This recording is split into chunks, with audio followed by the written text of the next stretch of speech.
Hoy en Consultor Salud nos acompaña la doctora Paula Costa, que es la presidenta de ASEMI. Vamos a hablar sobre todos los cambios, todo lo que se viene y todas las propuestas que tienen las EPS sobre el sistema de salud colombiano, que entra en una etapa que nosotros hasta ahora no hemos visto en el país. Doctora Costa, buenos días. Susana, un saludo muy especial a usted, a Carlos Felipe y a todo el equipo de Consultor Salud y a las personas que ven y que están a través de este medio especializándose en todos los temas de salud. Comencemos con lo que vamos a hablar. En los últimos días, las EPS ya están dentro del lente de la opinión pública de manera permanente por todos los cambios que propone o que se han hablado para el nuevo Ministerio de Salud. A día de hoy, ¿cuál es la posición de ASEMI sobre la presencia de las EPS en el sistema? Susana, un saludo muy especial para Consultor Salud, para todo su equipo, para Carlos Felipe y para las personas que están suscritas a Consultor Salud y que se enteran por este medio de muchas de las noticias de salud. Desde ASEMI, la posición que tenemos frente a este debate tiene que ver con una apertura muy grande de reconocer, de un lado, los enormes retos que tiene el sistema, pero también de lo mucho que se ha construido durante estos 30 años. Este es un sistema que tiene unas fortalezas increíbles, que muchas veces a uno se le convierte un poco en paisaje, porque es lo normal y lo natural en Colombia, pero tenemos un sistema de salud que tiene prácticamente cobertura universal, que tiene un plan de beneficios, que es el plan de beneficios más amplio de toda la región, que tiene uno de los menores gastos de bolsillo, en donde no hay preexistencias, en donde los pagos corresponden a la capacidad de cada uno de los colombianos, en donde hay dos regímenes que funcionan en la vida real, o sea, esto no es teoría, bajo los principios de solidaridad y de equidad. Entonces, tenemos un sistema de salud que protege a los hogares, que ha mejorado los resultados en salud y desde el cual tenemos que partir para enfrentar y para avanzar en esos retos que son muy importantes. Consideramos nosotros que las EPS han sido un actor fundamental y central para lograr esos avances que se han dado en una generación en estos 30 años y que además tenemos un capital de conocimiento, un capital humano, un capital de modelos de salud y de operación que es muy valioso y que ha generado y genera en el día a día muchas eficiencias para el sistema de salud. Entonces pensamos nuevamente que acá tenemos que avanzar sobre esto que está construido y no echar para atrás y avanzar sobre esos retos que tenemos, en donde, por ejemplo, destaco la brecha existente entre las atenciones entre lo rural y lo urbano. Y en ese orden, ¿cuáles son los temas de mayor preocupación en este momento? Pues mire, obviamente dentro de las preocupaciones el planteamiento que hace desde el gobierno electo la ministra designada acerca de la eliminación de las EPS o su transformación a IPS como una holding, pues es uno de los temas que nos preocupa, porque lo que vemos es que ahí habría un gran potencial para perder valor dentro del sistema de salud colombiano, asimilar la función de las EPS a las de las IPS, pues es un error estructural y fundamental del entendimiento de este sistema en términos de que hay unas funciones diferenciales que tienen que ver con la afiliación, con la organización de la red, pero sobre todo con la gestión de riesgo de salud y la gestión de riesgo financiero, que son fundamentales y que no son reemplazables por una IPS. Y te adelantaste un poquito algo que yo quería mencionar, que era esto de las holdings. Entonces, teniendo en cuenta que te preocupa o les preocupa a todos en ASEMI este cambio, ¿cree conveniente realmente y cree que en el largo plazo sea sostenible que las EPS se transformen como holdings? ¿Tienen ustedes alguna contrapropuesta? Mire, pues yo creo que esa es una de esas frases que uno quisiera un poco llegar a entender mucho más en esos procesos de acercamiento que tendremos con el gobierno electo, pero de la más reciente entrevista de la ministra, en donde le preguntan sobre este punto, lo que ella habla es de una transformación para mantener la capacidad que han desarrollado algunas de las EPS como IPS. Nuevamente, si la transformación significa que se mantengan como IPS, pues es otra forma de decir que no estará el rol de las EPS dentro del sistema colombiano y vemos pues, un riesgo muy grande porque las IPS tienen una función fundamental dentro del sistema que es la prestación del servicio, pero la prestación del servicio no es lo mismo que la gestión de riesgo de salud. Esa gestión de riesgo de salud pues la hacen los aseguradores Y una prueba muy importante de esto, Susana, es que si hay ganancias o si hay pérdidas, pues las asumen los aseguradores y no le trasladan ese cheque al gobierno. El año pasado, con las cifras oficiales de la Superintendencia Nacional de Salud, en el aglomerado de las EPS se dio una pérdida de cerca de 400.000 millones de pesos que cada uno asume contra su patrimonio. Es decir, este no es un tema en donde esa gestión de riesgos se le transmita al usuario. Oiga, señor usuario, ya no podemos pagar todo esto, por favor, necesitamos que pague esto adicional. No, ni se le transmite al Estado, lo cual, en mi opinión, muestra que es un esquema de aseguramiento en donde se asumen tanto las utilidades que están entre el 1 y el 2, 3%, pero también se asumen las pérdidas en el caso de que esto funcione de esa forma. Bien, doctora. Otro punto, te estás adelantando un poquito todo lo que yo estaba planeando, pero no hay inconveniente. Hablamos de gestión de riesgo. Una propuesta que tal vez se ha considerado y se ha mencionado es transformarlas a ustedes como gestoras, recibiendo solamente el pago por su trabajo. De ser así, ¿ustedes en verdad han contemplado esta posibilidad y a nivel financiero, qué implicaciones tendría que el pago sea únicamente por determinadas cuestiones muy puntuales? ¿Qué pasaría ahí con el aseguramiento? Mire, yo creo que uno de los puntos en los cuales tenemos que avanzar dentro del sistema es en tener, por ejemplo, procesos de atención mucho más integrados. Entonces, y es una de las cosas que nos piden además los usuarios, digamos, es parte de las que no quieren ir a un sitio para tomarse la radiografía y después volver al otro, sino tratar de tener procesos mucho más integrados. Creo que ese es un trabajo que tenemos que hacer de la mano de los prestadores para poder entender cuáles son esos paquetes más integrados que se necesitan para el paciente, pero segmentar creo que generaría y replicaría esos problemas que hoy ya tenemos, en donde lo que necesitamos es avanzar en la otra vía, y es en la integración de los servicios. Bueno, con servicios integrados, hablando de la importancia que tiene la CPS y todo lo que se ha avanzado en el gobierno para procurar de verdad una integración definitiva y evitar incrementar en estas brechas y esta fragmentación. También se ha mencionado sobre las CPS que podrían sacrificarse algunas para salvar el modelo vigente. ¿Cree que usted que esta sea una propuesta que sea dialogable con el gobierno entrante?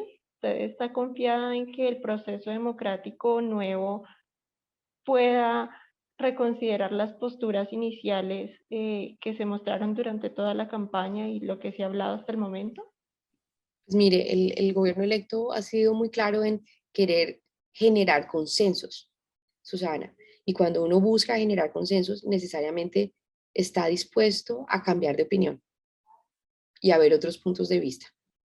Y dentro de este proceso democrático que vimos en Colombia en este año, que ha sido, yo no sé para usted, pero de los más intensos que yo he visto, em, pues se permite construir, y parte, digamos, de la llegada del gobierno de Gustavo Petro se da a través de la construcción de alianzas y acuerdos. Y lo que él ha planteado, y lo planteó desde su discurso, digamos, de aceptación de triunfo, es que estos consensos se tendrían que construir en el marco de un gran pacto nacional. Nosotros lo que hemos planteado desde ASEM es que queremos hacer parte de este gran pacto nacional para poder llevar nuestra perspectiva. Por supuesto, esto tendrá que también ser objeto de discusión dentro del Congreso, que es el ámbito idóneo para definir cuál es el modelo de salud, como lo ha sido desde hace 30 años y como lo seguirá haciendo. Es el Congreso al final del día el que define a través de leyes cómo funcionan estos modelos de salud. Entonces, tenemos toda la apertura. Nosotros pensamos que estos espacios de convocatoria amplia nutren el debate, complementan visiones, y acá quisiera destacar no solamente el rol nuestro como EPS, sino el de todo el sector. Acá están los prestadores, la industria farmacéutica, pero de forma muy importante los usuarios. Creo que acá hay que hacer una convocatoria muy grande a las asociaciones de usuarios y también a los pacientes, porque la razón de ser de este sistema es darle mejores servicios a ellos y es indispensable contar con esa voz. Hablando de usuarios, ahora que todo el mundo tiene una posición muy estructurada, entre comillas, porque se guían solamente siempre por una cara de la moneda o porque la información se presenta de manera sesgada. ¿Cuál cree usted que es la postura que está asumiendo el pueblo colombiano frente a las EPS? Pues mire, yo voy a remitirme a las cifras que tengo y es que en el estudio del Ministerio de Salud en donde se evalúa la satisfacción con las EPS, es un estudio que lleva más de 10 años, la medición más reciente lo que nos muestra es que más del 80% de las personas le recomendaría su EPS a un familiar o un amigo. Y eso me parece que es una muestra de confianza muy importante. La cifra más reciente que se tiene es la del estudio de Polimétrica y cifras y conceptos, en donde en el marco de este debate se le preguntó a las personas si estarían de acuerdo con eliminar su EPS y 4 de cada 5 personas dijeron que no estarían de acuerdo. Entonces, si uno oye a las personas y las oye a través de estas encuestas, que es una forma, digamos, de recoger estos datos, pues claramente hay un respaldo importante a las EPS.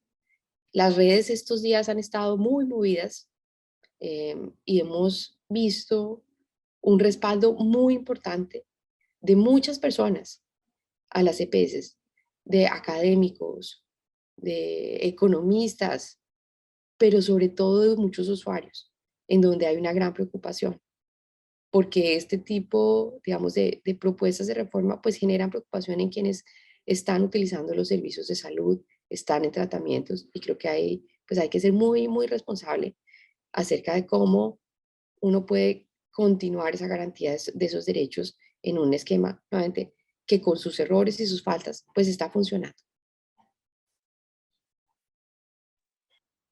Sin embargo, y aunque se ha recibido mucho apoyo, como usted lo está mencionando, hay otros que hacen mucho énfasis en la situación financiera que en este momento no es desconocido, es supremamente grave para el sistema de salud. Usted como presidenta de ASEMI, ¿cómo explica la acumulación de cartera tan grande y tan tóxica dentro del sistema? Bueno, Susana, pues yo creo que acá hay que irse un poco a la historia y también repasar las cifras, ¿no? Acá cada uno tiene sus cifras. Yo prefiero utilizar las de la Superintendencia Nacional de Salud, que tiene un observatorio de cartera, en donde la cifra de cartera total es cerca de 12.5 billones. Esa cifra, cuando usted la distribuye entre EPS liquidadas y EPS funcionando, es más o menos la mitad de la mitad, algo así como 6 billones de pesos. Esos 6 billones de pesos, nuevamente, pensemos que este es un sistema que al año, por razón de las UPCs, es decir, las unidades de pago por capitación, distribuye entre EPS del régimen contributivo y régimen subsidiado algo similar a 60 billones de pesos. Entonces estamos hablando de un décimo de los recursos del año.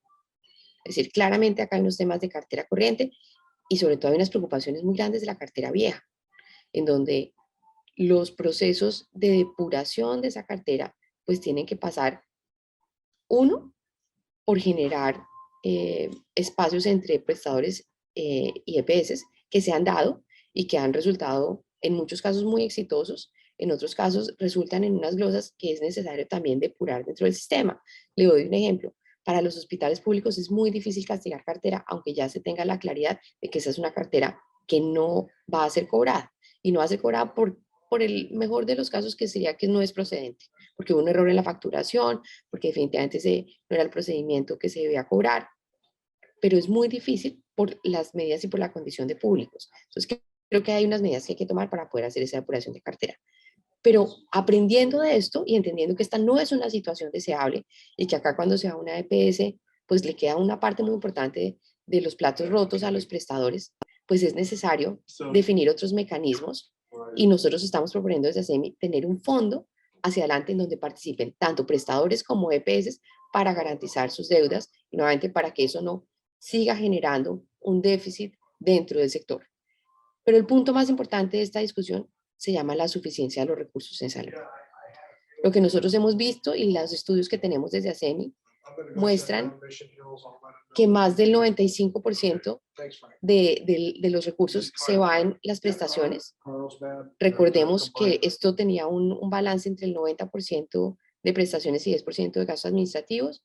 Está por encima, bien por encima del 95%, en donde obviamente hay unos gastos administrativos y en donde los márgenes son muy pequeños.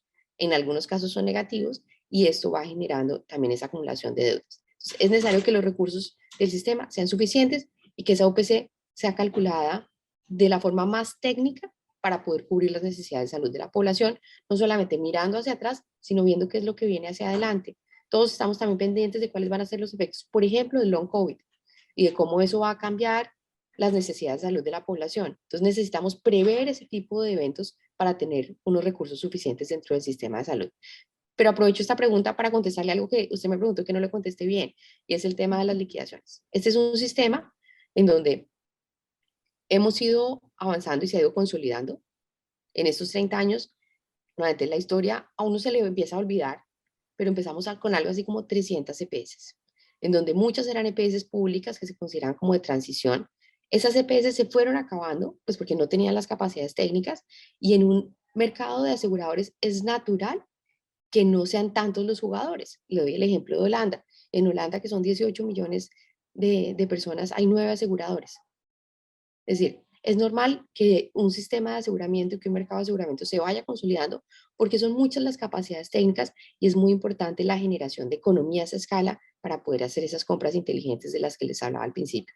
Entonces, digamos, nosotros siempre pues vamos a estar en la posición donde hay que cumplir todas las normas, hay que generar los mecanismos y las garantías de calidad para los usuarios y si este proceso de consolidación se tiene que seguir dando, pues se seguirá dando y lo que tenemos nosotros como ASEMI y como afiliados a ASEMI, que todos cumplen a hoy las normas de habilitación, todos están por fuera de cualquier medida de, digamos, cautelar, es estar preparados en caso de que se den más liquidaciones como se han dado en los últimos años para poder recibir a la población que sea trasladada y atenderla de la mejor forma. Doctora Acosta, usted tocó un punto que yo también quería mencionar y es lo del cálculo de la unidad de pago por capitación. En el sistema de salud, los que saben de Consultor Salud y nuestra audiencia sabe que las EPS son tal vez el insumo más importante o uno de los insumos más importantes para el cálculo. En ese sentido, ¿qué pasaría, por ejemplo, dentro del sistema si se excluye la información de las EPS en caso de que decidan eliminarlas? Y a día de hoy, ¿usted considera que la UPC, como se calcula actualmente, ha sido suficiente para comprar el plan de beneficios? Pues Susana, Colombia tiene una cosa que es increíble, ¿no? Y digamos nuevamente, solamente los que son expertos y muchos de la audiencia de Consejo de Salud sabe esto, pero nosotros tenemos un estudio de suficiencia en donde se registran una a una las atenciones y uno a uno se soporta el gasto en salud. Entonces, le quisiera dar un par de cifras, que son cifras agregadas del estudio de suficiencia, pero en 2020 se prestaron 783 millones de atenciones. Eso viene de este estudio de suficiencia. Y podemos saber en qué se gasta eso. De los recursos, el 80% del costo médico es procedimientos médicos. El 15% es medicamentos y el 5% es consumo de lentes, digamos, de dispositivos médicos. Pero sabemos los ámbitos en los cuales se da, sabemos uno a uno a qué persona se le hizo qué. Entonces, realmente acá hay una base de datos y un sistema de información por detrás que sustenta el gasto de la UPC, que es increíble. Por primera vez en 2020, estos filtros, este sistema tiene unos filtros de calidad, el régimen subsidiado también pasó estos filtros y permitió hacer el cálculo completo de todas las atenciones. Entonces, eso es una cosa increíble dentro de los sistemas de salud y permite soportar muy bien cuál ha sido el gasto y cómo se utilizan los recursos de la UPC en términos de salud. Pero también quisiera hacer una reflexión y es, estos recursos nuevamente suponen el término técnico es siniestralidad del 90%, lo que estamos viendo nosotros cuando hacemos los estudios de backtesting, es decir, miremos para atrás a ver cómo nos fue, es que está por encima del 95%. Para este primer semestre tenemos una siniestralidad nuevamente bien por encima del 95%, casi del 96%, lo que muestra que hay un faltante de recursos dentro de ese cálculo de la UPC que necesitamos tener mejores mecanismos para calcularla y seguir avanzando en uno de los temas que ha sido también muy debatido este año, que tiene que ver con la UPC por condiciones. ¿Cómo podemos incorporar ajustadores de riesgo para que no solamente esa UPC sea suficiente, sino también para que se distribuya en quienes realmente necesitan los recursos para atender a la población con las diferentes condiciones de salud. Doctor, y para ir ya redondeando esta entrevista, retomemos todo lo de los cambios que se ha hablado y lo que ha dicho la ministra Corcho. En su opinión como representante de ASEMI, en este momento, con las propuestas que se conocen, ¿tienen claro quiénes realizarán la contratación de los servicios de salud, quiénes auditarán la prestación y los resultados, o cómo se validará la suficiencia o la calidad de las redes mixtas de lo que se está hablando en caso de que eso llegue a ser aprobado? Pues realmente el gobierno entrante pues, ha dado simplemente algunos elementos en donde necesitamos pues, profundizar mucho más para poder tener, digamos, una opinión sustentada. Las primeras declaraciones de la ministra designada señalan que hay una organización a través de consejos de estas redes, y pues nosotros realmente vemos que este es un rol mucho más técnico y además en temas administrativos, pues usted lo que necesita es poder operar con una gran velocidad y con un conocimiento detallado de cada uno de los prestadores y de los servicios que pueda aportar. Entonces, pues realmente no vemos a una instancia participativa en ese tipo de funciones, pero pues nos falta sentarnos a la mesa y entender en mucho más detalle de qué se trata estas propuestas y pues estamos abiertos a ese diálogo, Susana. Y una pregunta un poco ya personal. En Consultor Salud queremos saber si usted quiere seguir al frente del timón de ASEMI en medio de toda la turbulencia que estamos viviendo hoy. Pues mire, yo creo que a uno Dios lo pone en lugares en los cuales puede aportar. Espero poder aportar en este momento en donde se está dando esta discusión desde la representación del aseguramiento. Nuevamente, acá hay unos afiliados que hacen un trabajo increíble en el día a día por la salud de los colombianos, pero también una convicción personal y propia de que el mecanismo y de que el modelo de aseguramiento que tiene el país ha generado muchos beneficios para todos los colombianos. Entonces, creo que hay un compromiso institucional y hay un compromiso personal. Y además de la invitación a la conversación que se conoció hace algunos días desde ASEMI, usted como representante de la CPS, de la asociación, le quisiera enviar un segundo mensaje a la ministra Carolina Corcho. Sí, yo quisiera reiterar a la ministra designada y a todo su equipo de trabajo que estamos listos para trabajar, para aportar ideas, para aportar insumos y para abrir este debate de la forma más constructiva, porque acá lo que nos convoca a todos son los usuarios. Entonces uno tiene que zafarse un poco de las ideas que tiene, de los roles que tiene y centrarse en ese rol del usuario y estamos listos para hacerlo. Doctora Paula Costa, muchas gracias por habernos dedicado este tiempo aquí en Consultor Salud. Susana, muchas gracias y un saludo muy especial a todos. Muy Buen buena día. entrevista, muchas gracias. Muchas gracias, Andrés. Estamos en contacto. Claro que sí. Gracias, Susana. Saludos a Carlos Felipe.